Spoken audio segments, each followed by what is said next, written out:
Salam damai Tuhan kita Yesus Kristus selalu beserta kita. Semoga hari ini kita semua dalam keadaan sehat walafiat. Kita berjumpa kembali dalam renungan harian Santapan Jiwaku. Dan pada hari ini gereja merayakan perayaan Pesta Santo Laurentius Martir. Dan kita akan bersama-sama merenungkan firman Tuhan dari Injil Yohanes bab 12 ayat 24 sampai 26. Mari kita semua mendengarkan firman Tuhan. Inilah Injil suci menurut Yohanes. Aku berkata kepadamu, sesungguhnya jikalau biji gandum tidak jatuh ke dalam tanah dan mati, ia tetap satu biji saja. Tetapi jika ia mati, ia akan menghasilkan banyak buah. Barang siapa mencintai nyawanya, ia akan kehilangan nyawanya. Dan barang siapa tidak mencintai nyawanya di dunia ini, ia akan memeliharanya untuk hidup yang kekal. Barang siapa melayani aku, ia harus mengikut aku, dan di mana aku berada, di situ pun pelayanku akan berada. Barang siapa melayani aku, ia akan dihormati Bapa. Demikianlah sabda Tuhan. Terpujilah Kristus.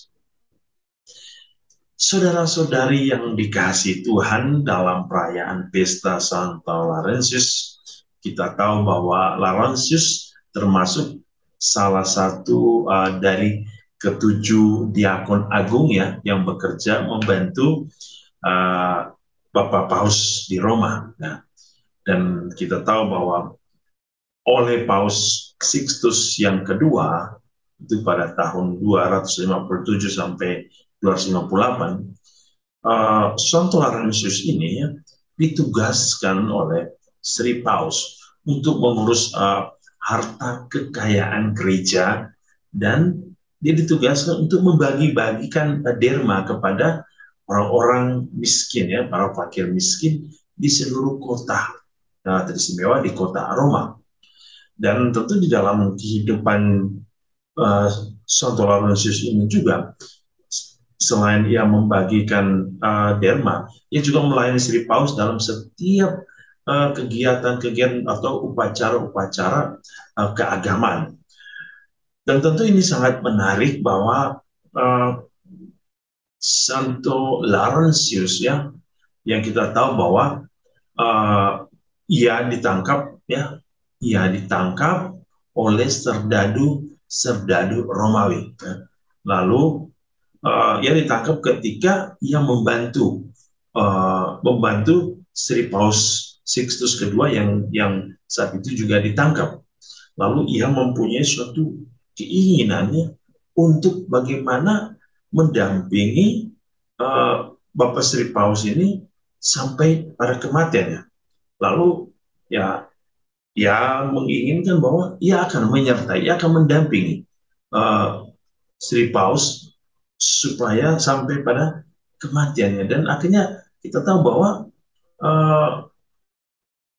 Santo Laurentius ini akhirnya juga mengalami penyiksaan, ya, penyiksaan yang mungkin kalau kita katakan bahwa sadis, sampai ia harus menghembuskan nafasnya terakhir. Sebenarnya apa yang mau kita lihat di sini yaitu kisah-kisah kemartiran dari Santo Laurentius ini.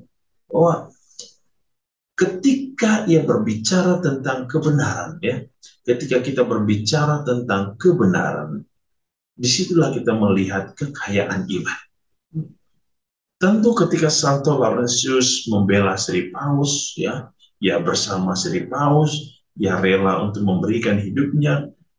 Di situ ia melihat suatu kekayaan surgawi, kekayaan iman yang dapat dipahami bahwa kematian itu bukan akhir dari sebuah kehidupan.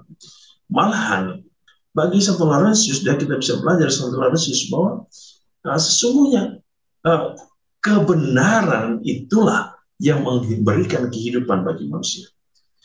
Kematian bagi manusia adalah ketika seseorang tidak bisa hidup dalam kebenaran.